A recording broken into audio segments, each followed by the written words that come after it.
Salve, salve! Segundo episódio do IESO Pode Mais. Estamos aqui hoje recebendo uma pessoa maravilhosa. Muito prazer, eu sou o Nazareno, em primeiro lugar, e nós estamos começando essa programação que com certeza vai chegar no seu coração, porque o IESO Pode Mais está cheio de novidades vindo por aí, e hoje vamos estar falando de um assunto bem interessante, tá? Trouxemos a psicóloga Rita de Cássia Moutinho, ela que vai falar um pouquinho pra gente desse momento que estamos atravessando. E vamos falar o seguinte, Rita, tudo bem com você? Tudo bem, Nazareno. É muito bom estar aqui nesta oportunidade falando de comportamento.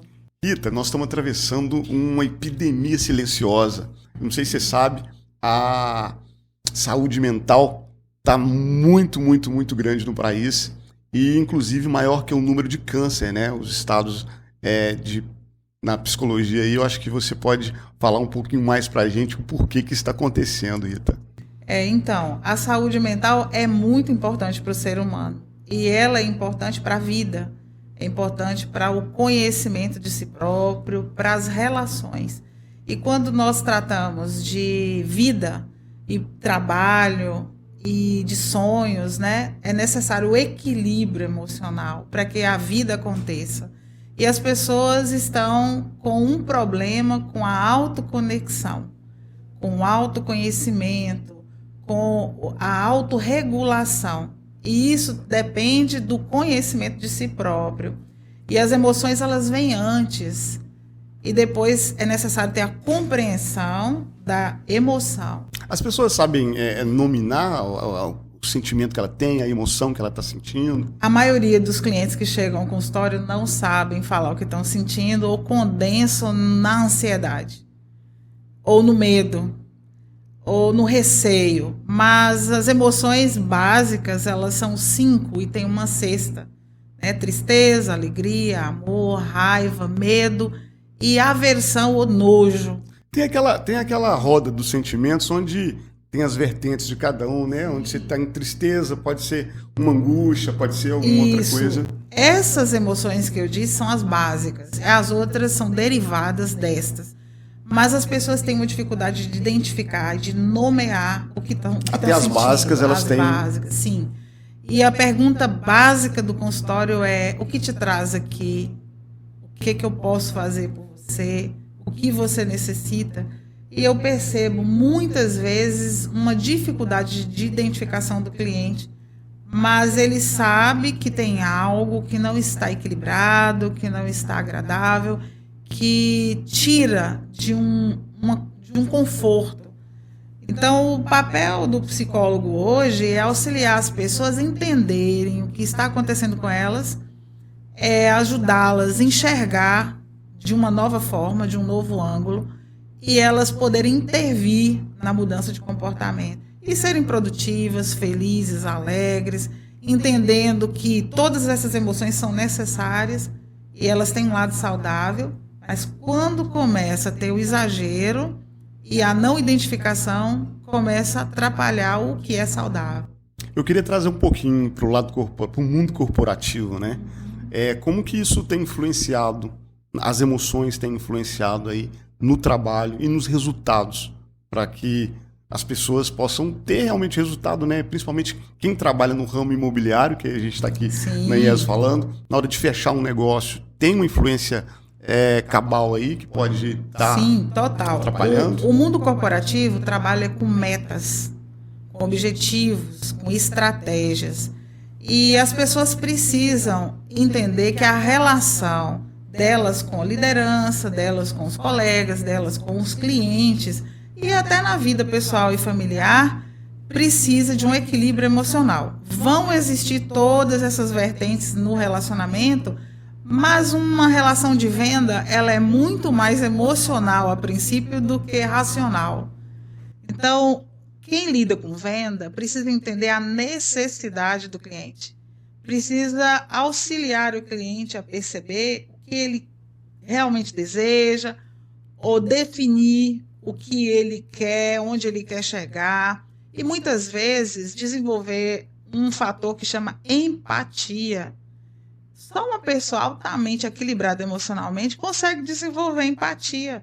e auxiliar o outro a chegar no ponto que ele quer e fechar com chave de ouro uma venda, por exemplo. Agora, como fazer isso se eu, vendedor, se eu, negociador, tenho dificuldade de entender o que se passa comigo, quem sou eu, o que eu sinto, como eu posso me colocar no lugar desse cliente, como eu vou ter sucesso. Então, o profissional de comportamento hoje, ele auxilia as pessoas que, porventura, estão sentindo dificuldade de se encontrar nesse processo. Então, a emoção é fundamental numa relação de venda, de compra, de atingir meta, objetivo. Você acha que tem que ter esse autoconhecimento e também o conhecimento do outro, né? Entender também a outra pessoa? Com certeza, Nazareno. E outro ponto é a escuta. Nós estamos vivendo num momento de agilidade, de rapidez e de uma conexão onde nós focamos muito o externo. Então, voltando para o ponto do autoconhecimento... Quando você fala desse externo aí, o que até é? A tela, as telas, né? O celular hoje, né? As telas dos PCs, a pesquisa até o olhar para o outro, a expectativa em relação ao outro e uma dificuldade do autoconhecimento. Então, as pessoas precisam se conhecer, investir naquilo que elas sentem que não é confortável, viável, seguro, se colocar num ponto de equilíbrio para conseguir intervir e ter sucesso numa relação comercial, numa relação até de compra também, não é só a venda aqui, porque nós compramos quando a gente acredita, e quando a gente é persuadido, e quando a gente quer investir e acredita que o investimento foi de bom tamanho. Isso depende do autoconhecimento e também do respeito ao ouvir o outro, perceber o outro, né? E outro ponto que você falou da questão da estima ou autoestima, apesar de ser da pessoa, ela é um fator externo. Eu começo a me notar, me perceber quando eu ouço o que o outro vê em mim, o que o outro observa dos meus potenciais. E eu preciso olhar para mim, eu preciso ter uma confirmação de que aquilo que está sendo pontuado de fora é verdadeiro. Eu preciso me reconhecer. O reconhecimento mais importante é o próprio. E o que vier de fora é lucro. Então, quando eu tenho consciência de quem eu sou, dos meus potenciais, das minhas falhas, das minhas lacunas, do que eu preciso buscar, eu vou me posicionar na busca, né? Na busca, e nesta busca eu vou no conhecimento, eu vou nos pares, eu vou talvez num profissional que possa ser um psicólogo, um coach, um mentor, um professor, alguém que esteja num patamar com o conhecimento que eu preciso para chegar onde eu quero. Tem alguma diferença entre uma pressão saudável para o resultado e uma sobrecarga emocional? E como é que isso afeta e como é que o profissional consegue identificar isso aí? A pressão saudável é necessária.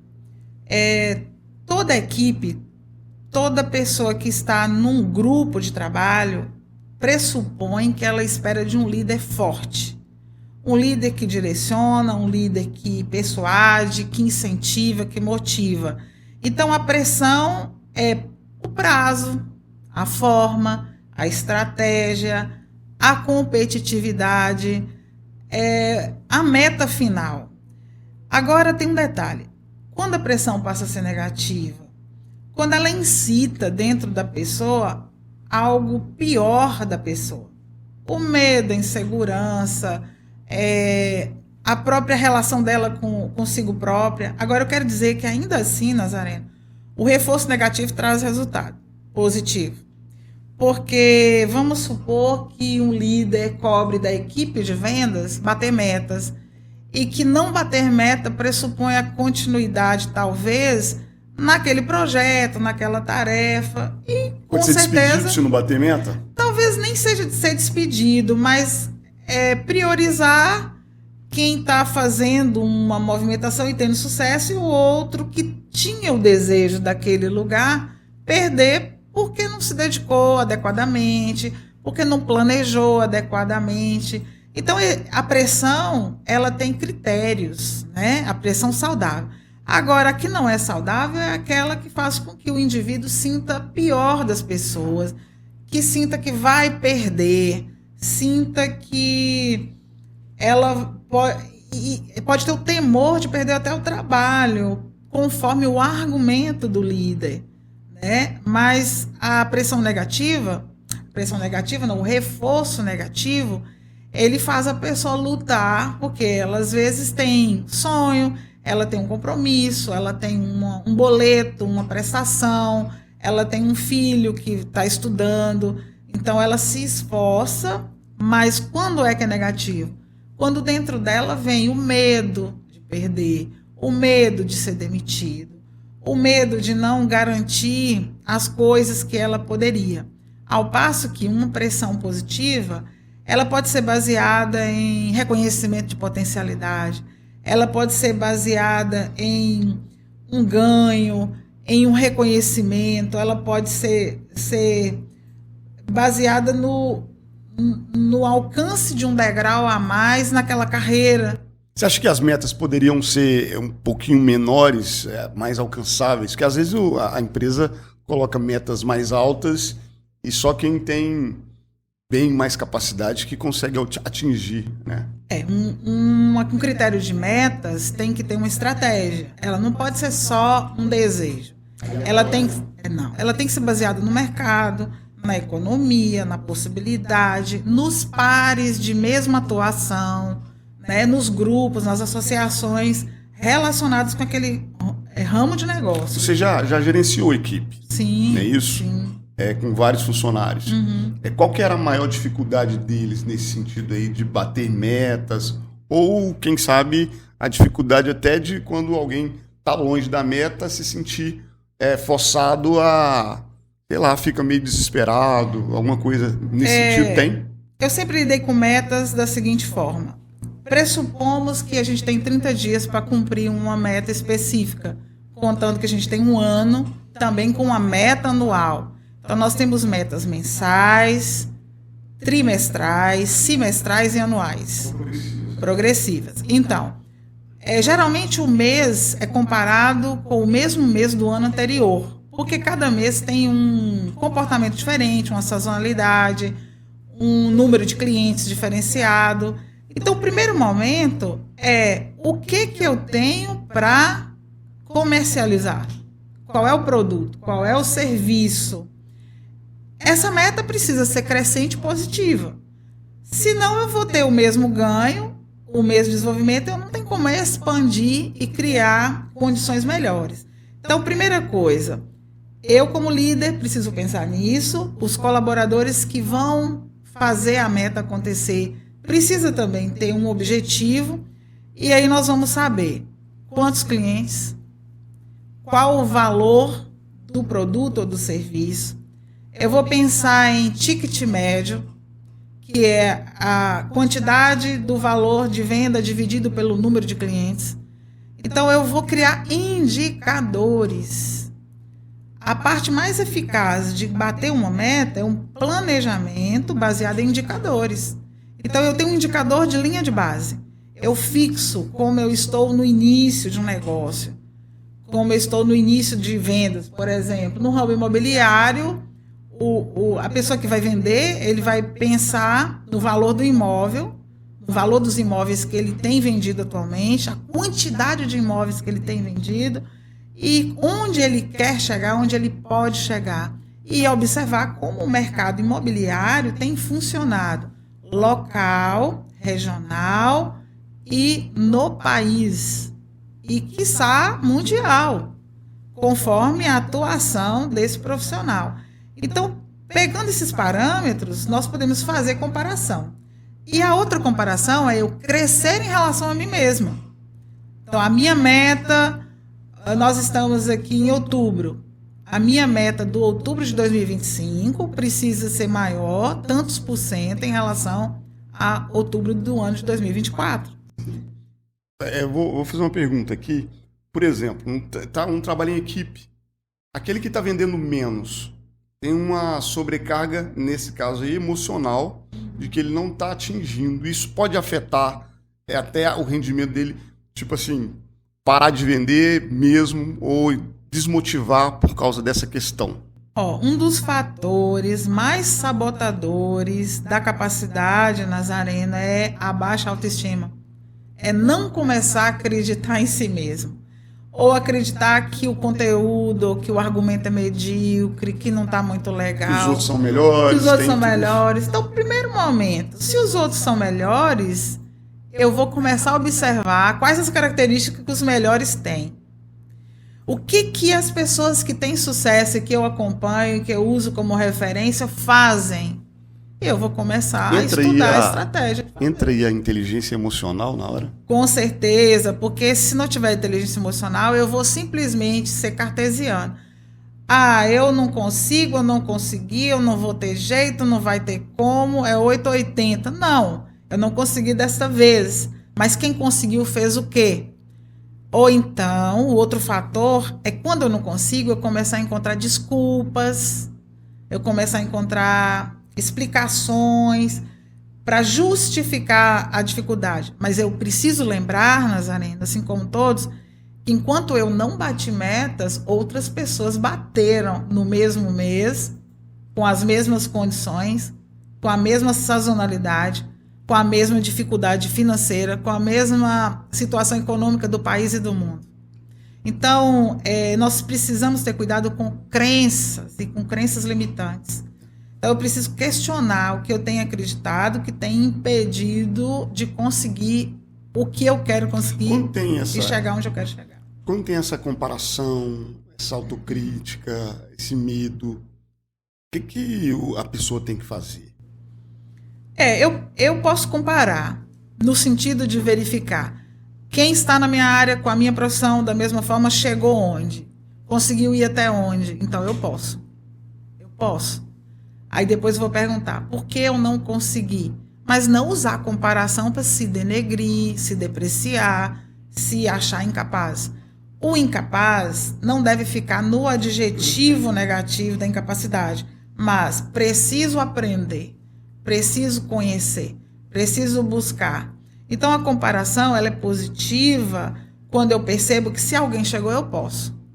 Se eu não cheguei, o que eu preciso para chegar? A crítica, por exemplo, a autocrítica ou a crítica externa. Se o outro está falando algo de mim, ao invés de sentir mal porque alguém está falando algo de mim, eu vou perguntar: por que estão falando isso de mim? Por que estão enxergando essa característica em mim? Quando as pessoas estão vendo essa falha em mim, eu vou funcionar como a ilha, sair da ilha para observar a ilha.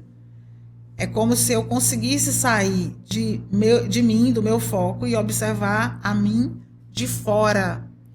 Então, a observação da questão da comparação, da crítica que vem de fora, da visão do outro, de onde eu quero chegar, de o que eu quero fazer, eu preciso fazer um estudo.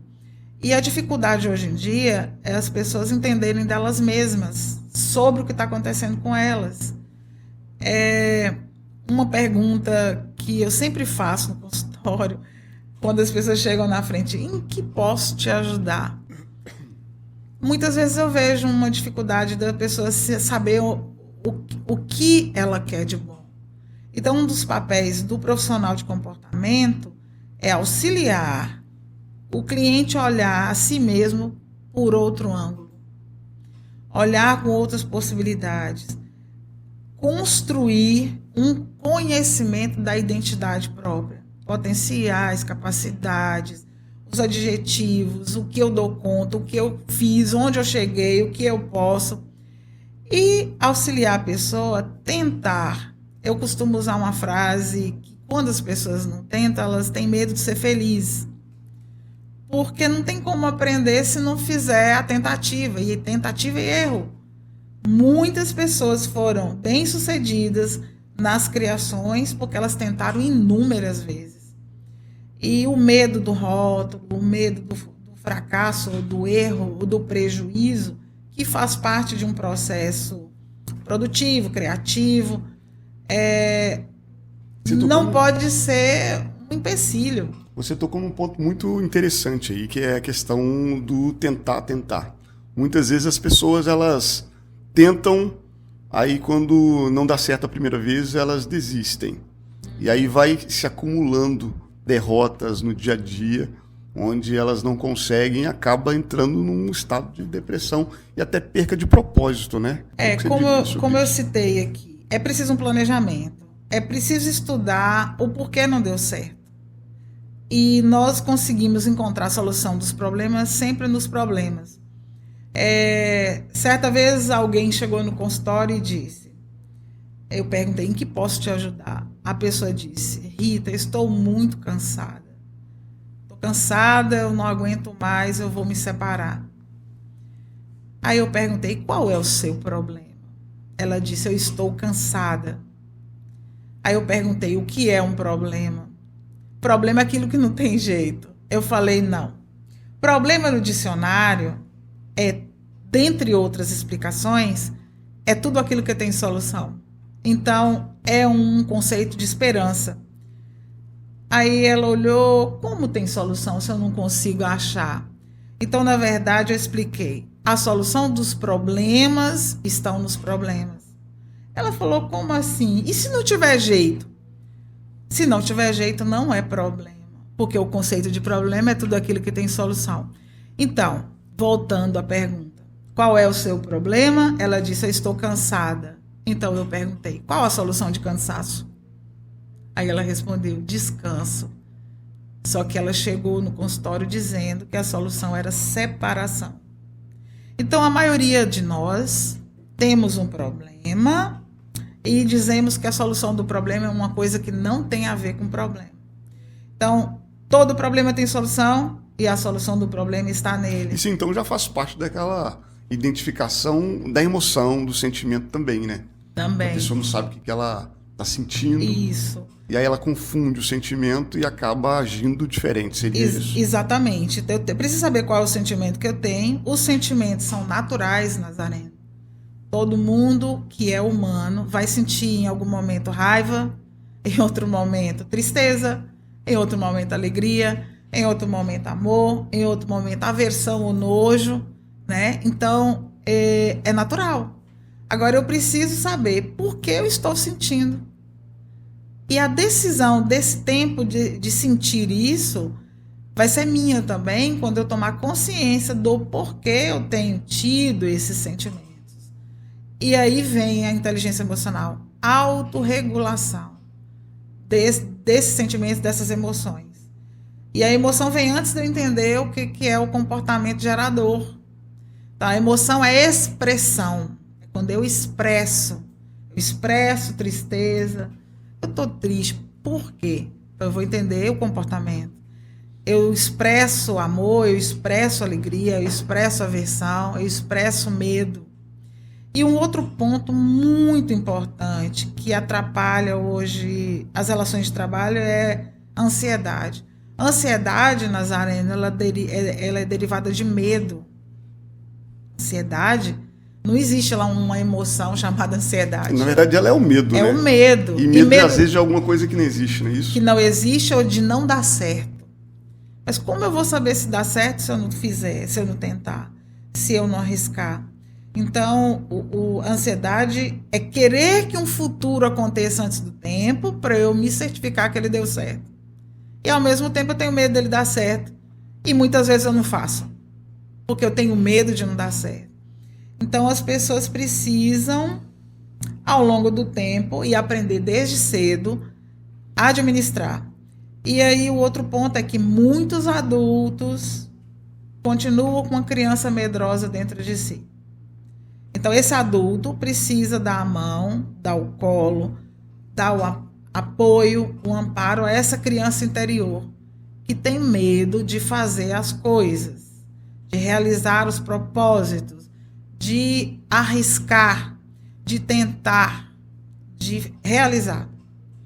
Bom, a gente sabe um pouquinho sobre essa questão da criança, você falou da criança aí, e muita coisa acontece na parte da infância, na vida da infância da pessoa, que quando chega lá na frente, esses traumas, esses bloqueios, acaba atrapalhando bastante, né? O próximo ano já vai ser obrigatório algumas empresas colocarem um profissional na área de saúde mental, né? Dentro das empresas, a NR1.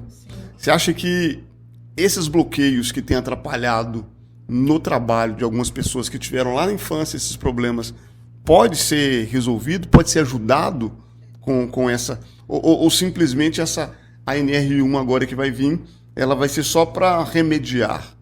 Você acha que dá para tratar também?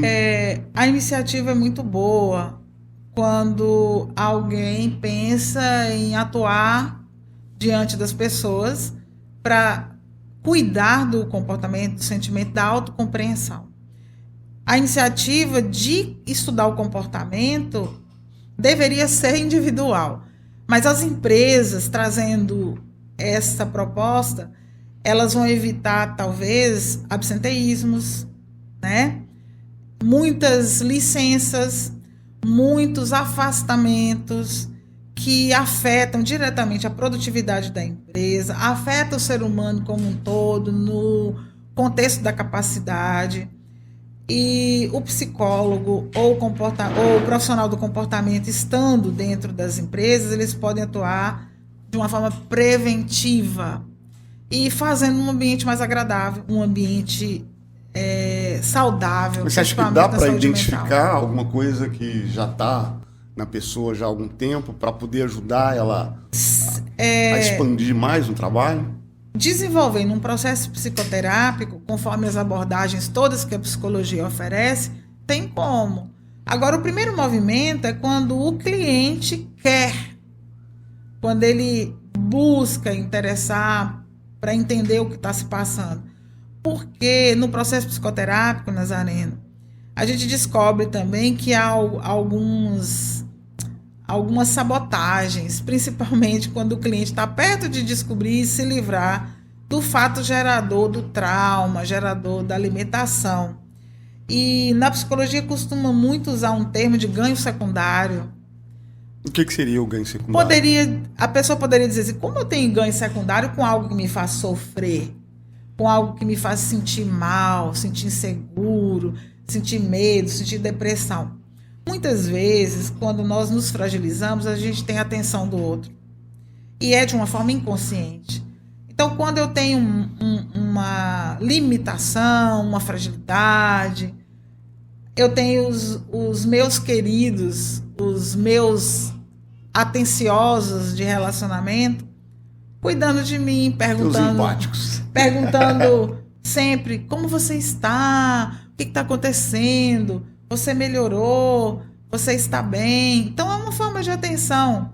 Então, nós podemos auxiliar o cliente, ou o profissional, ou o colaborador a entender se há um ganho secundário em manter as dificuldades emocionais, as falhas, né? Ou também, Nazareno, o profissional estando dentro do ambiente organizacional, perceber se os colaboradores precisam de uma intervenção médica, medicamentosa, porque muitas vezes tem muitas pessoas que têm transtornos e nunca teve uma oportunidade de diagnóstico.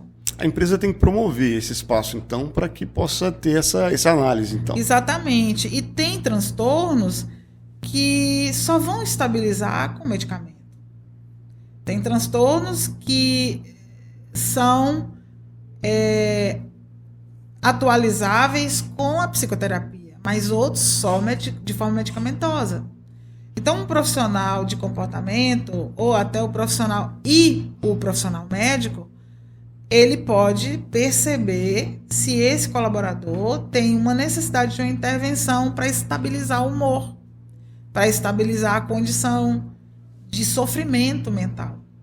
Então, assim, eu vejo com bons olhos essa oportunidade do profissional de saúde mental ou de saúde psíquica estar junto dentro das empresas, cuidando dos colaboradores. Rita, quero te perguntar o seguinte, o psicólogo fica observando as pessoas o tempo inteiro, vendo ali um erro, uma falha, um comportamento, o tempo inteiro, todas as pessoas, ou só as pessoas de casa, os relacionamentos? Uma pessoa que está namorando, por exemplo, ou casada, o psicólogo fica observando o parceiro o tempo inteiro, analisando. Na verdade, Nazareno, o que eu observei nessa jornada é que quando a gente está na faculdade, geralmente a gente fica estudando as pessoas. Quando nós estamos aprendendo conteúdo, nós observamos, sim, os familiares, a gente observa as pessoas que a gente encontra.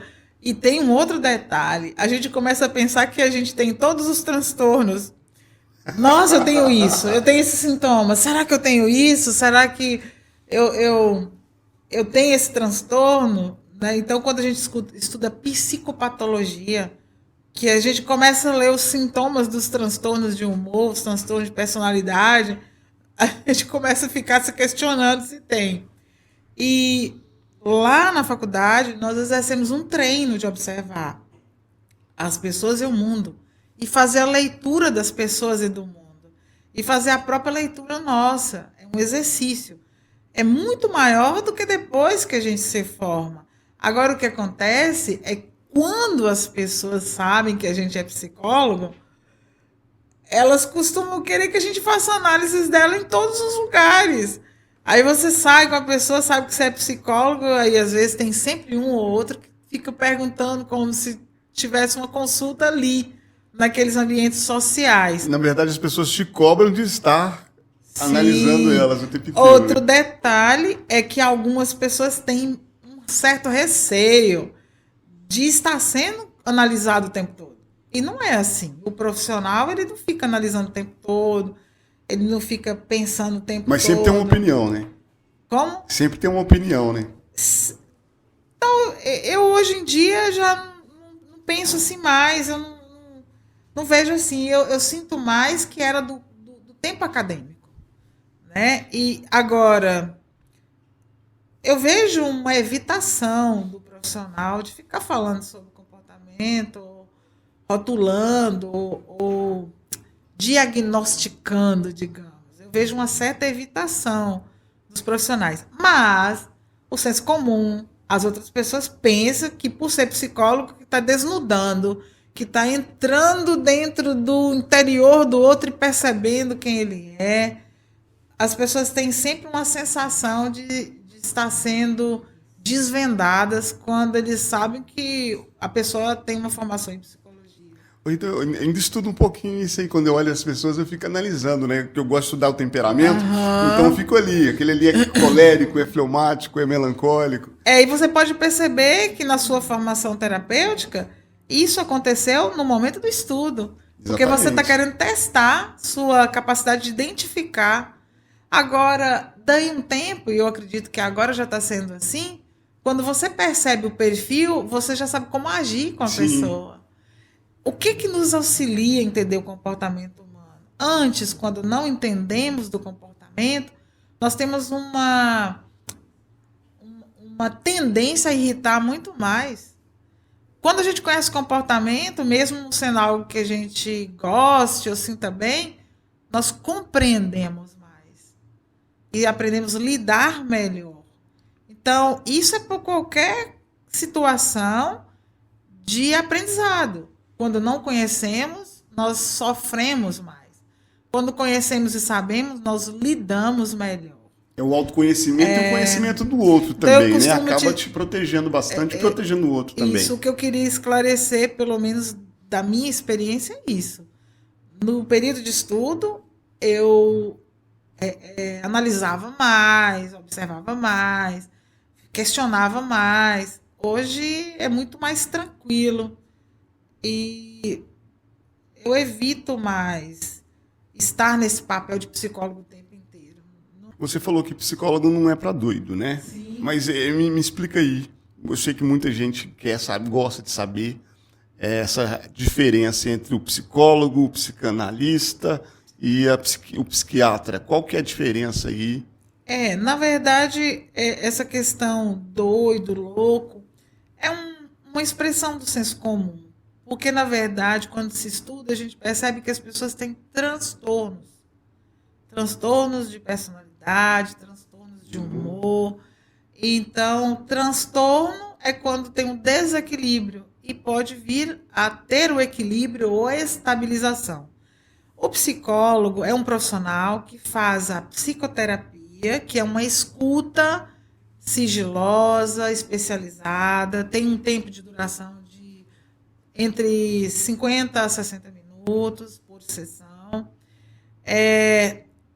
Tem uma sequência de escuta, pode ser diária, pode ser 3 vezes por semana, pode ser 1 vez por semana, durante um determinado tempo, até que o cliente sinta seguro de caminhar pela vida sem o respaldo do psicólogo. Ou o cliente pode ter o psicólogo sempre que quiser, eternamente, se quiser, porque é um lugar sigiloso, respeitoso, seguro, para fazer a observação da vida, da semana. Lugar de acolhimento, né? De acolhimento, do que sente, do que pensa, dos projetos, necessariamente para se sentir melhor, para se sentir organizado. Então, ele pode optar por ter um acompanhamento psicológico sempre. O psicólogo aplica sessões psicoterápicas que acontecem com frequência e que podem ter alta daquele assunto específico. E o cliente pode continuar trazendo assuntos diferentes. O psicanalista é um estudioso de psicanálise. Ele não precisa especificamente fazer uma faculdade de psicologia. Ele pode ser um profissional graduado de 2º grau e depois ele pode desenvolver uma formação em psicanálise e ter o título de psicanalista. Também atender os clientes por sessões que vão determinar o tempo de compreensão, percepção e atuação regulada, né, autorreguladora do cliente nas bases teóricas de Sigmund Freud, que foi o pai da psicanálise, foi quem estudou a psicanálise, as regras, as técnicas, né? E também foi um estudo... As lacanianas, né? Lacan, Jung também, mas o pioneiro foi Freud. Então, o psicanalista pode vir a ser psicanalista dessa forma. O psiquiatra é um médico, estudou medicina, cursou os anos todos, né, acadêmicos em medicina e se especializou em psiquiatria.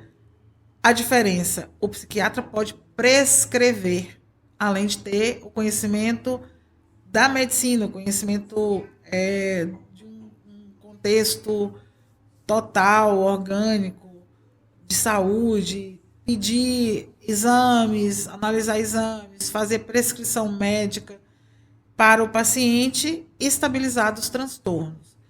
Então, a diferença dos três é esta. O psicólogo tem um curso de 5 anos de duração, frequenta o meio acadêmico, o médico também frequenta o meio acadêmico, o psicanalista não necessariamente. Mas, hoje, dentro do curso de psicologia, já tem a disciplina psicanálise. Então, o psicólogo pode também atuar como psicanalista. E o psicólogo pode dar conselho, pode falar o que a pessoa tem que fazer? Como é que funciona ali essa... Na verdade, o psicólogo trabalha para que a pessoa encontre a solução das suas questões. O psicólogo não é o conselheiro, não é o psicólogo que decide o que o cliente vai fazer. Ele auxilia o cliente a observar qual é a melhor decisão lícita para a vida dele.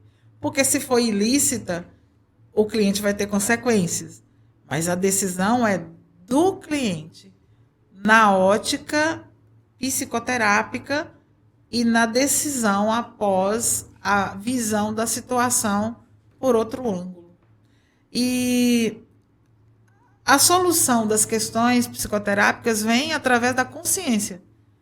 Algumas abordagens da psicanalítica mesmo falam através da catarse, quando ele consegue entender o que gerou o problema.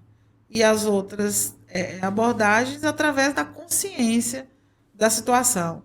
A terapia cognitivo-comportamental através da atuação em tarefas, em atividades, em observação do comportamento, em compreensão do que está encoberto, do estímulo, da resposta. Né? Tem várias áreas na psicologia, mas, basicamente, a psicologia trabalha com psicoterapias. E ela funciona para todo mundo mesmo? A qualquer tipo de situação?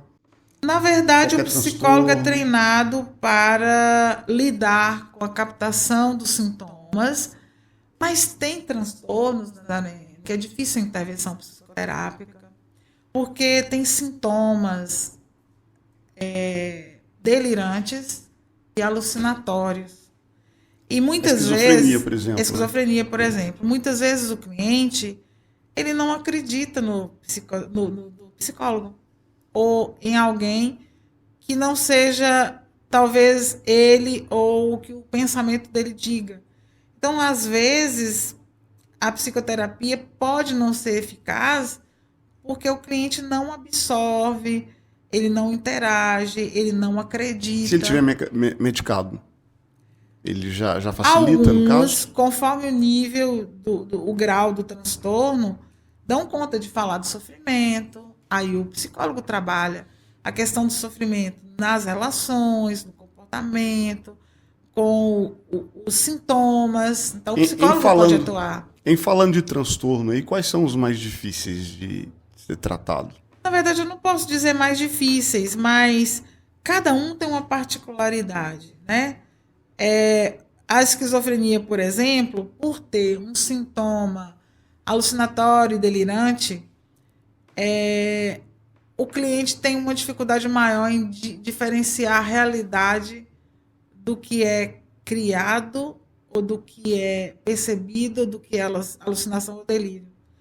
Ele entende tudo como uma realidade. Então fica mais difícil atuar na vida real especificamente. Né? A bipolaridade tem uma confusão das pessoas. A bipolaridade, as pessoas pensam que é a oscilação de humor no dia. Ora a pessoa está alegre, ora está triste. Ora está agressiva, ora está meio calma. A bipolaridade não caracteriza, e eu vou falar aqui de forma mais simples, a bipolaridade caracteriza por períodos longos de depressão maior, meses de depressão maior, tristeza, isolamento social, silêncio, reclusão, incapacidade, dificuldade, choro, uma fase down, uma fase completamente baixa. Mas um belo dia essa pessoa vai lá e acorda totalmente eufórica, às vezes planejando muitas coisas, fazendo compras, tendo excessos, relacionamentos exacerbados, e durante hipersexualidade, e fica com mania, dito mania. Fica com uma alegria, uma exaltação, como se nunca tivesse tido depressão na vida. A bipolaridade caracteriza em mania e depressão maior, mas períodos maiores só de depressão, né? E um belo dia acorda extremamente eufórico, como se nunca tivesse sido deprimido na vida. Quando eu trabalhava em rádio, sempre que eu ia para a rádio, tinha um rapaz muito sério, advogado, cumprimentava, né? E de vez em quando o rapaz ficava louco. Ele ligava pro meu programa: Nazareno, aqui é o herdeiro do braço forte do urucu. Ele inventava umas histórias cabulosas. Ele foi para os Estados Unidos uma vez, ele me ligava de lá. A mãe dele precisou falar comigo: Nazareno, dá um jeito de não atender ele. Eu nem colocava ele no ar, eu fingia que colocava ele no ar. Sim. E era muito louco, né? Alucinado ali. Parecia que ele estava bêbado até, mas não estava. Era só uma hipomania, né? E aí, como eu estava te dizendo, são uma série de transtornos, uma série de alterações que têm diferenciais que podem ser acompanhados, sim, por psicólogo. Então, o psicólogo, basicamente, independente do transtorno, do problema, precisa verificar se há empatia, se o cliente está se sentindo auxiliado no processo, se tem segundo a psicanálise, transferência ou contra-transferência, ou se tem um vínculo, se estabeleceu um vínculo de confiança.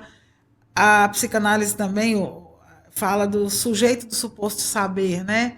Então, tem um que é ouvido e um outro que segue, que orienta no sentido de ouvir o que é preciso observar, ouvir o que é preciso decidir, Mas a decisão é sempre do cliente com o auxílio do psicólogo, do profissional de saúde. Essas duas aí são as mais difíceis, então. São uma das mais difíceis, assim, né? Mas depende do grau, da intensidade. A bipolaridade tem tipo 1, tipo 2, né? Tem variações, Nazareno, que vai definir conforme os sintomas. Agora, tem transtornos que permitem a pessoa trabalhar conforme o tipo de trabalho. E outras não. Outras não, por causa do relacionamento. Então, quando é difícil relacionar, interagir com o cliente, ou produzir, ou estar equilibrado para produzir, aí é possível intervir, ter a consciência. Mas quando não se tem consciência, fica difícil de fazer um trabalho psicoterápico para que a pessoa se sinta ajudada, auxiliada, transformada, mudada. Né? Voltando lá naquela sobrecarga lá, hoje tem um índice muito grande de pessoas com burnout. Né? E aí essa sobrecarga, muitos também da liderança também, às vezes cobra bastante, né? E a pessoa querendo mostrar o trabalho, ela sobrecarrega. E Sim. O que tem causado mais além dessa questão? Lembra que no início da nossa conversa nós falamos de o auto-olhar, olhar para si. As metas vão continuar existindo, sempre. Metas, propósitos, estratégias. Mas quando eu vou fazendo de forma mecânica, de forma produtiva, sem parar, sem observar, sem avaliar, isso pode exercer sobrecarga. Então chega um ponto que o pensamento tem um volume maior, ele tem uma forma acelerada de acontecer. Esse pensamento desencadeia em mim emoções e sentimentos que faz com que eu me rotule com cobranças ou adjetivos de incapacidade. A síndrome de Burnout, ela caracteriza fortemente com uma exaustão, uma incapacidade de produzir como antes e uma sensação de não dar conta. E o que acontece quando não é cuidado, tratado? Um abandono. A pessoa costuma abandonar, pedir demissão, né? Ou até, muitas vezes, ser demitido por não produzir conforme o ambiente organizacional pede. E o que fazer? Quando for percebido, o próprio colaborador, a própria pessoa que sente os sintomas... Quais são os sintomas? Pedir ajuda. Quais são os sintomas? É muito parecido com a depressão, mas se mistura também com a ansiedade. Mas as características que diferenciam é a exaustão e a sensação de incompetência, sensação de não dar conta.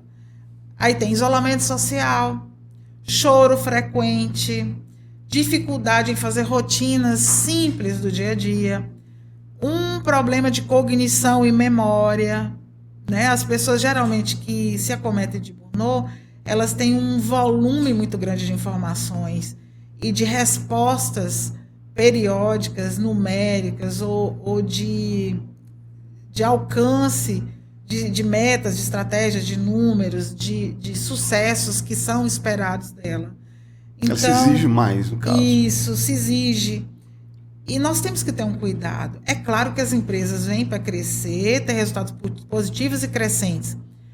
Mas muitas vezes se faz necessário aumentar o quadro de funcionários. E durante muito tempo, às vezes aqueles funcionários bem-sucedidos, que têm um volume de trabalho de confiabilidade grandioso, vai abarcando a demanda crescente e, às vezes, a gestão não consegue perceber que é hora de contratar mais um profissional. Então, muitas vezes também a sobrecarga de trabalho faz com que a pessoa desenvolva o burnout, como dizem, né? Então, é preciso um olhar tanto do profissional para si mesmo, para as capacidades, e quando ele não dá conta, o líder precisa ver. Outra queixa muito grandiosa de quem tem síndrome de Burnout, ele sempre acha que não é reconhecido. Que não é reconhecido o envolvimento, a dedicação. E eu não estou falando de salário, não. Às vezes é um reconhecimento de feedback, de retorno, de conversa. Então, eu chamo a atenção aqui que, de uma forma muito produtiva, o líder que consegue chamar a equipe e dar um feedback sobre o desempenho, um feedback positivo, até mesmo naquilo que precisa melhorar, vai ter uma equipe mais saudável mentalmente, uma equipe mais produtiva e com resultados positivos e crescentes. Quando é o líder que está assim, e muitas vezes ele acaba descarregando em cima dos colaboradores. O primeiro sinal é a gente perceber que tem um grupo de sintomas que apareceram que não eram comuns. E se a pessoa não consegue observar, com certeza outros que estão no entorno vai conseguir observar. Então nós precisamos desenvolver de uma forma sigilosa. Por que sigilosa, Nazareno? É um fato importante e não expor um líder. Chama reservadamente, sem plateia. Fala com o líder: eu estou percebendo que ultimamente você tem demonstrado uma irritabilidade, que você está se sentindo frágil, que você está mais sério, mais entristecido, entristecida. Não tem problema um colaborador falar, né, num lugar seguro, num lugar que não tenha plateia, que não tenha espectadores, e auxiliar esse líder a observar que alguma coisa está diferente e colocar também à disposição, né? Então, assim, e vice-versa. O líder pode falar com o colaborador, os colaboradores também podem falar num ambiente seguro com esse líder que tenha uma apresentação de sintomas diferenciados no comportamento. Outra coisa que eu percebo é um efeito dominó que acontece, porque se acontece no trabalho, você leva para onde? Muitas vezes você leva para casa, você não consegue fazer essa divisão. E às vezes você, quando é um pai de família, às vezes chega nervoso, briga com a esposa, briga com o filho, né? Essa necessidade desse profissional, ele é muito importante dentro da empresa. Mas também tem que ter um apoio também do pessoal de casa que recebe essa carga inteira, né? Um ponto que eu gostaria de chamar a atenção nós temos uma dificuldade muito grande de falar abertamente, principalmente com as pessoas mais íntimas, sobre o que está acontecendo. Por mais íntimo que seja, nós temos o hábito de apontar o outro e falar do outro, e não das atitudes. Então, uma sugestão que eu dou para todas as pessoas que têm a oportunidade de estar ouvindo esse argumento é: observe no outro as atitudes que você tem percebido e que não estão equilibradas, ou não estão adequadas, ou não estão da forma que você recebe melhor. E ao invés de você falar com a pessoa adjetivando, rotulando, você fala da atitude. Como assim, Rita?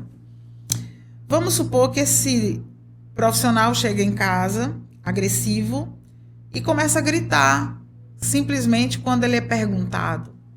Começa a ficar agressivo, começa a ficar rude. Ao invés de você falar, você, membro da família, falar com essa pessoa: você é grosso, você é rude, você é impaciente, você fala: o seu tom de voz está rude. A sua forma de falar comigo está agressiva. Então você chama a pessoa a olhar para o ato, para a atitude, porque é um estado. É um estado. Então eu começo a pontuar a atitude do outro que eu não gostei, que eu não percebi adequada, equilibrada. Esse outro vai ter mais receptividade e vai se observar melhor. Então, uma forma de ajudar o outro, ao invés de falar do outro, eu falo da atitude que eu não estou percebendo equilibrada no outro. É como se eu chamasse o outro para juntos olharmos para a atitude que precisa ser corrigida. E nós precisamos falar: como eu gosto que comunique comigo, mas esse tom eu não gosto. Então, eu pontuo o que não está legal e dou um retorno para a pessoa de como ela vai me tratar, como ela vai falar comigo, qual o tom que chega melhor para mim. Então, assim, nós vamos estabelecendo uma comunicação respeitosa e, por mais simples que seja, o discurso curador é simples, Nazareno. O discurso que devolve a paz e que faz com que o outro me compreenda, ele é um discurso simples e chama discurso curador. Então, se o outro me falou de forma ríspida, grosseira, mal educada, eu vou pontuar a forma grosseira, ríspida e mal educada. Eu falo, não me sinto bem com esse tom que você dirige a mim. Quando a pessoa está nesse estado, fora o apoio profissional, o que ela mesmo pode fazer por ela? Alguma inspiração, qualquer coisa? O primeiro movimento é ter a humildade de perceber que precisa de socorro, né? Pedido de ajuda é importante, né? Por incrível que pareça, uma atitude, você já até citou aí, uma atitude natural, necessária, que nos ajuda a voltar para o equilíbrio físico, corporal, é a respiração. Respiração consciente, o pessoal fala, né? Respiração consciente. Você procura um lugar seguro, porque às vezes fazer essa respiração em pé, você pode ficar tonto. Senta no momento de ansiedade, de pressão, de medo, de angústia, de nervosismo. Se quiser fazer no ambiente organizacional, na empresa, no trabalho, vá ao sanitário, fecha a porta, senta lá onde puder sentar, no vaso, onde for, inspira. Tem uma tem um técnica, time certo? Tem um time certo. Tem 748. Inspira em 7, como se estivesse contando até 7. Segura em 4 e solta como se estivesse contando 8. Solta pela boca, pelo solta nariz. Pela boca e sem flexionar o rosto. Inspira, segura e solta. Com a boca aberta. Isso dá para fazer durante quanto tempo? Exato. Na verdade, as estatísticas dizem que quando são feitas 8 respirações profundas, você começa a melhorar o cortisol, você começa a melhorar o relaxamento do nervo vago, você começa a melhorar o pensamento acelerado, você consegue até conversar e falar que você não está se sentindo bem. Outro ponto, como é orgânica, a reação é orgânica, ela tem uma descarga de cortisol, que é um hormônio do estresse. Quando tem a ingesta de água gelada, água fria, tomar devagar, segurar gelos na mão, porque o seu corpo tem uma sensação térmica. Então, o seu corpo começa a ter uma regulação para voltar desvia também o ao pensamento, estado. né? Um pouquinho. Exato. Isso são técnicas, estratégias, até procurar o auxílio e a ajuda adequada. Então, eu preciso parar tudo.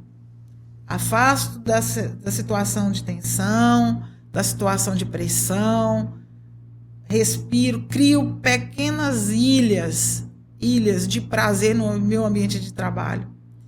Eu crio paradas, né? Tem várias técnicas até também para evitar procrastinação, porque quando a sensação de mal-estar é tão grande, o colaborador começa a atrasar a entrega de resultados, a entrega de trabalho.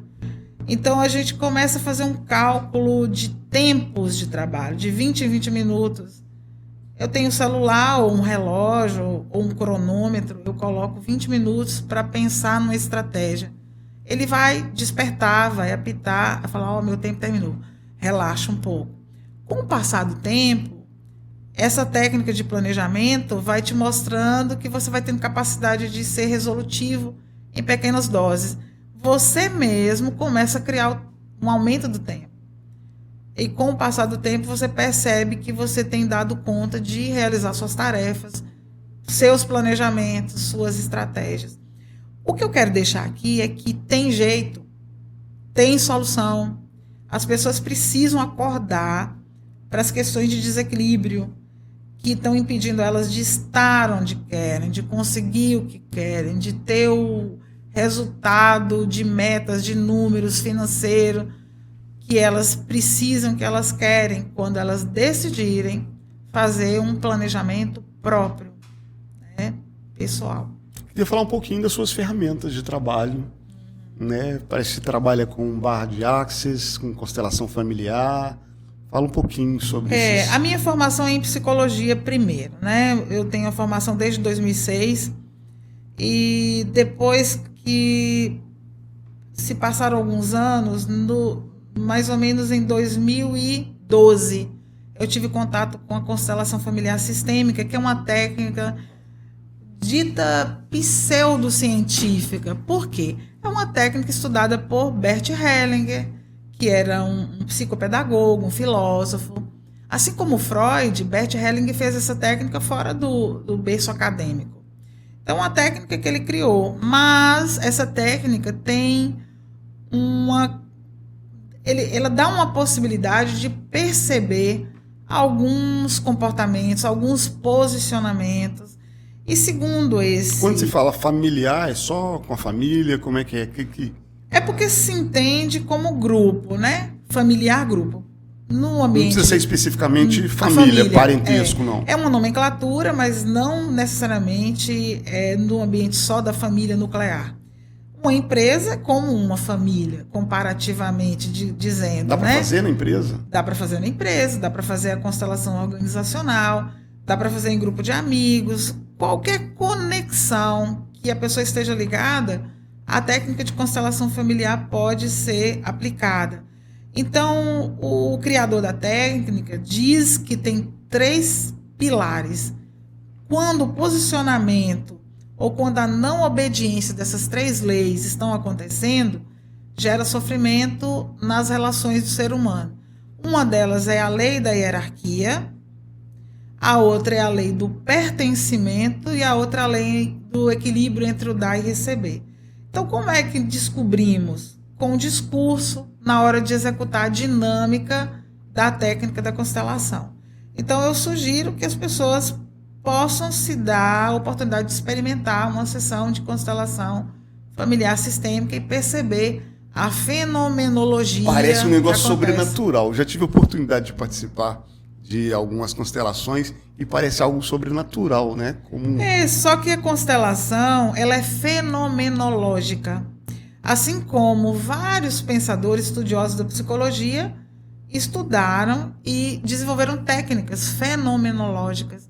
A psicanálise fala muito da catarse, né? A existencial humanista tem uma abordagem que chama Gestalt, tem a técnica da cadeira quente ou da cadeira vazia, faz uma projeção e outros mais. Então, na verdade, a constelação familiar ela tem um fenômeno de campo mórfico estudado por Rupert Sheldrake. Ele tem também o psicodrama, porque é um teatro. Moreno estudou psicodrama e a psicologia usa de psicodrama, né? Então, campo mórfico, psicodrama e outras técnicas mais que são usadas na psicologia. Então, um psicólogo ele pode desenvolver um olhar das reações, dos comportamentos de um cliente e desenvolver a psicoterapia depois.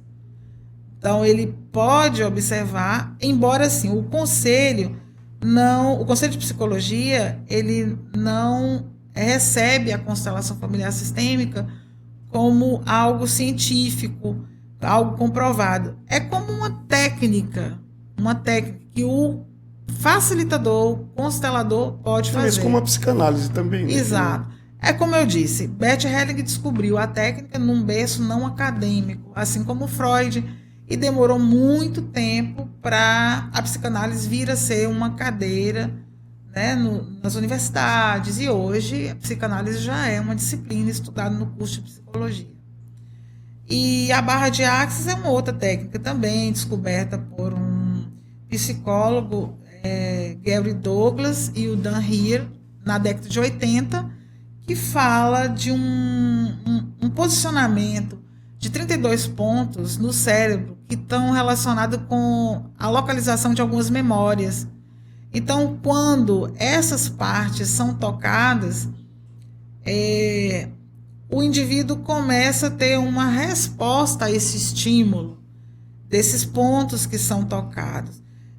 Tem comprovações de ressonância magnética que mostra o cérebro de uma pessoa antes de uma sessão de barra de Access, a coloração, os posicionamentos no lobo temporal, frontal, occipital e em outras partes do cérebro, e depois da barra de Access, como que o cérebro começa a funcionar desse indivíduo que recebeu a sessão de barra de Access. Então, são técnicas que eu fiz também e eu vejo E essa resultado. barra de Access, ela ajuda em quais aspectos? Eu falo do equilíbrio emocional, a questão do sistema nervoso voltar a um equilíbrio. Pessoas depressivas foram estudadas e houve uma melhora considerável no quadro de resposta de sintomas das pessoas depressivas. E outras situações mais sobre hiperatividade em crianças, né? As crianças hiperativas, quando passam por uma barra de sessão de Access, elas tranquilizam mais. Pessoas com dificuldade de insônia, né? E outras situações mais orgânicas e emocionais envolvidas voltam a um certo equilíbrio depois de sessões de barra de Access. Você comentou que hoje, dentro do curso de psicologia, tem a psicanálise também. Você acha que elas podem caminhar juntos aí, tranquilo? Eu sempre penso, Nazareno, que o segredo do sucesso terapêutico é o estudo.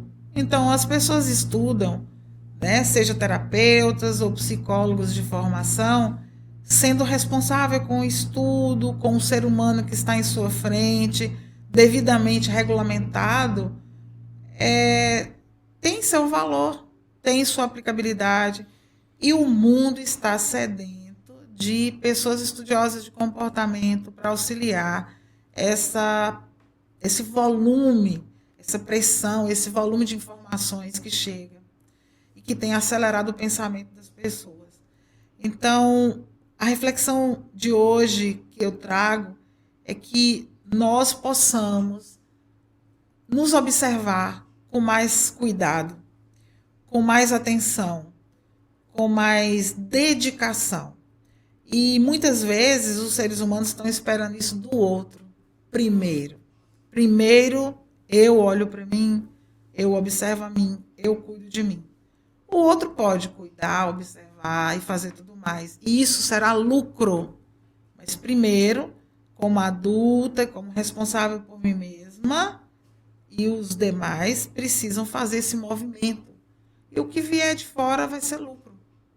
Então, que nós possamos nos observar, perceber o nosso equilíbrio e intervir a nosso favor. Quais são as pequenas atitudes que nós podemos fazer todos os dias aí para manter uma saúde mental equilibrada, em dia e com potência, né? É preciso ter um tempo de parada, de análise. Pode ser no início do dia. E a maioria das pessoas não tem o hábito de escolher qual dia que vai fazer para si. Então, abrir o olho de manhã, sinta aqui e agora. A abordagem psicológica que eu atuo é existencial humanista. É uma abordagem que fala do ser humano aqui e agora. A depressão, Nazareno, é excesso de passado. A ansiedade é excesso de futuro e o estresse é excesso de presente. Mas, na verdade, nós temos, de fato, o presente. O passado não temos mais. O futuro não nos pertence. Nem existe ainda. O futuro é um momento tênue.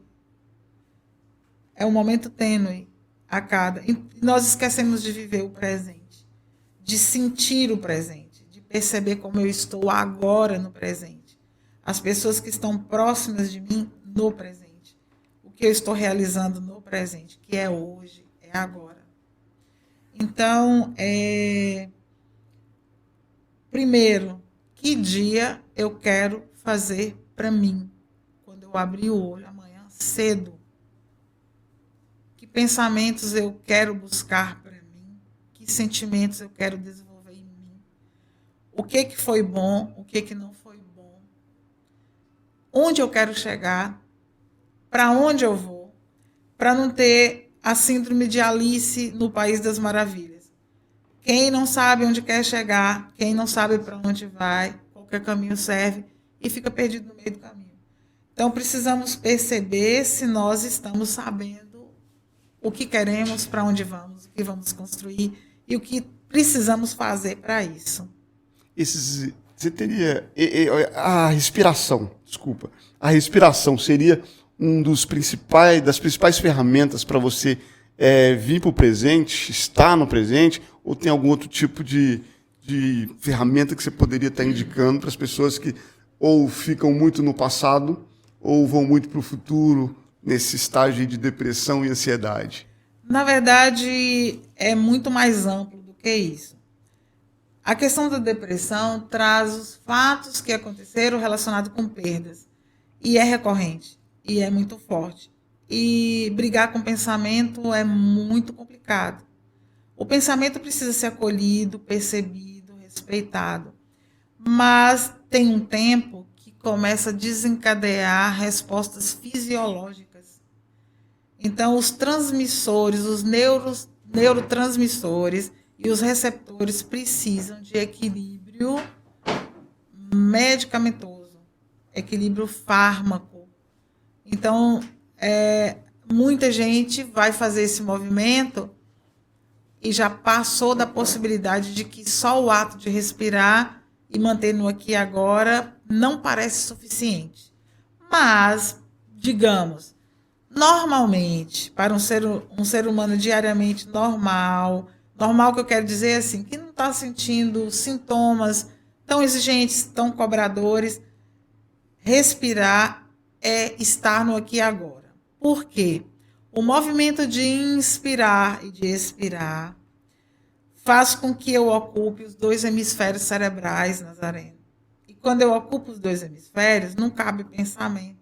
No início, eles vêm, aí eu não brigo com o pensamento, continuo respirando, e aí eu vou conseguir ocupar a atividade dos 2 hemisférios e eu vou conseguir trazer um certo equilíbrio para o restante da rotina do dia. Quando eu não estiver conseguindo isso, eu preciso de outro tipo de auxílio. Que o pensamento é recorrente, que o pensamento é negativo, que eu ouço vozes, que estão acontecendo outras reações que eu sinto que eu não tenho controle. É hora de pedir um auxílio a profissionais que podem auxiliar nesses casos aí. Então, dizem que a terapia é algo que a pessoa precisa estar fazendo sempre, independente se ela está com algum problema ou não. Mas tem hora que a pessoa chega no limite e não faz terapia. Mas qual que é o momento certo de estar procurando aí o profissional? Se pensarmos no significado da palavra terapia é cuidado. Então, que ideal se cuidar e ter cuidado o tempo todo, enquanto eu puder, precisar e quiser, né? O momento de pedir um socorro maior é quando eu percebo que o meu controle está em jogo. Quando eu sinto que a minha autorregulação está acontecendo. Quando eu sinto que o período de tristeza, que pode ser alguns dias ou uma semana, passou de 2, 3, 4 semanas. Quando a minha raiva, ela não passou com outros fatos, com outras rotinas, e ela persiste como algo que me consome. Quando as minhas emoções, até falando de forma mais ampla, perduram mais do que deviam. Quando algo que está te incomodando, auxílio. Ela perdura ali, é hora de buscar. Exatamente. Então, eu devo procurar socorro quando eu não consigo autorregular algo que tinha que ter passado numa fração de tempo, dentro de uma semana, 2 semanas. Aí, se persiste, é hora de pedir socorro. Qual que é a mensagem que você deixaria para um profissional que está cansado, desmotivado e buscando procurar o propósito dele novamente, reencontrar, na verdade? Nós nos fixamos muito naquilo que a gente não conseguiu. Nós precisamos voltar e perceber o que eu já consegui até aqui, o que eu construí até aqui, o que eu conheci até aqui. eu duvido que alguém, em qualquer estágio, não tenha construído, feito, sentido, realizado, conquistado várias coisas. Aí eu preciso também perceber o valor das coisas, das pessoas, das minhas aquisições. E eu não estou falando aqui só de aquisições e nem de aquisições materiais. É o meu olhar para o que eu tenho, o que eu consegui, o que eu fiz, é que precisa mudar. Então, eu tenho que ter consciência de quem eu sou, do que eu tenho, das características que eu tenho. E uma das perguntas mais difíceis de responder que eu faço no consultório é: quem é você? Então, o primeiro ponto, eu preciso identificar quem eu sou. Eu preciso conhecer a minha identidade como pessoa. Essa pergunta é difícil demais, Rita. Muito difícil. E eu quero te dizer que um número muito pequeno consegue ter a noção de quem é de fato. Então, eu preciso saber quem sou eu. Você precisa saber quem é você. E quem está nos assistindo precisa também fazer uma pergunta, essa pergunta, quem sou eu? E começar a delimitar, delinear, definir, esclarecer quem ele é. Você sabe quem é você? Então, Rita, eu quero agradecer você pela presença. Tem alguma coisa que a gente esqueceu de falar? Que você acha importante a gente frisar hoje? Sim. Uma coisa, Nazareno, como a minha área é psicologia, uma das dificuldades que as pessoas têm para procurar um psicólogo é achar que psicólogo é para louco. Não é não? Psicólogo não é para louco, Nazareno. Psicólogo é para auxiliar comportamentos e comportamentos que a gente não entende ou que nos faz sofrer. Outra coisa, acha que psicólogo é caro. E acha que psicólogo não deve ser procurado porque não é um pastor, não é um padre para você contar a sua vida. O psicólogo é um profissional que vai ter uma escuta sigilosa, vai ter uma escuta ética, sob pena de perder o registro como um profissional de um conselho sério. Na verdade, é o mais indicado, né? Isso, de um conselho sério que nos rege, né, que nos acompanha, que nos orienta, né? O psicólogo, ele aprende a ouvir, atender, acompanhar, ajudar a solucionar. No berço acadêmico, a gente aprende a ouvir, a ter uma escuta atenciosa, uma escuta diferenciada para as questões humanas. E nós não que nós sejamos insensíveis, a gente aprende a ouvir o outro usando, como diriam, a técnica do bambu. Para exercer essa escuta, nós precisamos esvaziar de nós mesmos, do que a gente pensa, do que a gente sente, do que a gente acredita, e sermos flexíveis diante do outro, na escuta do outro. Então, o psicólogo é um profissional preparado, é um profissional que foi treinado para orientar. E como saber se vai ser bom, se vai dar certo, se vai ter empatia?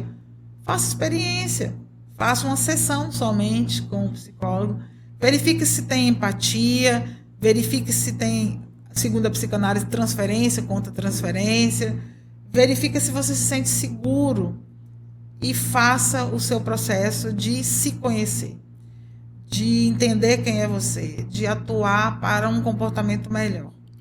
Então, aqui na nossa região tem muitos psicólogos que podem ser procurados e com certeza terá algum que vai adequar a sua expectativa, a sua demanda, e você vai se tornar uma pessoa que vai aprender a lidar com você mesmo. E como é que as pessoas podem experimentar com você, na verdade, esse momento contigo? Na verdade, eu tenho uma atuação na região de Coroa Vermelha, né? Eu atendo na Clínica da Família do Laboratório Gontijo, em Cabralha. Eu atendo na nossa clínica em Coroa Vermelha, da doutora Elke. Eu atendo na N-Life, que é o meu espaço. E estou atendendo aqui em Porto Seguro também, numa sala da IESO Imobiliária. Então, aqui em Porto Seguro, as pessoas podem procurar esse atendimento aqui já já estamos em Porto Seguro, estou em Porto Seguro para esse atendimento. Legal, quero agradecer a sua presença. Pode ficar à vontade aí para despedir. Eu agradeço, Nazareno, sempre a oportunidade de falar de comportamento. Eu quero dizer que eu escolhi essa profissão depois de ter andado pelas exatas. Eu fiz primeiro faculdade de Ciências e de Matemática. Eita! Eu trabalhei 4 anos e 10 meses com Ciências, Matemática e Física. E eu falei, não é bem isso. Eu me identifiquei com humanas. E aí decidi fazer o curso de Psicologia. Então eu amo o que eu faço, eu sinto bem com o que eu faço, eu vejo os meus clientes se sentirem melhores quando eles saem pela porta para caminhar pela vida. Eu sinto prazer em trabalhar com a alta participada, né? A alta psicológica ou psicoterápica é dada eu e o paciente juntos. Eu sinto feliz de ver meus pacientes, meus clientes com alta, né? E eu gosto do que faço, eu sinto bem com o que faço. Então, assim, descobri que também é um dom, né? Porque, para mim, é agradável, é fácil. Não que seja fácil isso, mas na academia a gente estuda as teorias, mas na teoria não vem escrito faça assim com o cliente A que você vai resolver. Faça daquela forma com o cliente B. Tem a técnica, mas nós precisamos desenvolver a escuta. E essa escuta, essa relação com esse cliente, eu tenho uma satisfação de receber, de estar com o cliente, de auxiliá-lo, de caminhar junto e de liberá-lo com estabilidade para o retorno da vida. Rita, muito obrigado. Eu agradeço também. Tudo de bom para você. E para você que ficou com a gente até agora, quero agradecer você também, né, pela participação conosco. E quero lembrar o seguinte, a IESO Imobiliária está fazendo esse espaço aqui, trazendo para vocês o IESO Pode Mais. É um podcast para trazer para você várias pessoas que vão falar, contar suas histórias. Vamos estar falando aqui também sobre o mercado imobiliário e vamos estar falando também com pessoas como a Rita, da saúde mental, né? Outras pessoas que são empresários, que vão contar um pouquinho da sua história aqui com a gente. Então, esse espaço é para isso e é para você também, que está sempre com a gente. Quero te convidar a estar sempre conosco. A gente vai estar passando para vocês aí os horários que vão estar passando aí a programação no YouTube e alguns cortes aí nas redes sociais, e vai ser um prazer estar fazendo parte da sua história com o IESO Pode Mais, porque pode mesmo. Tudo de bom para vocês.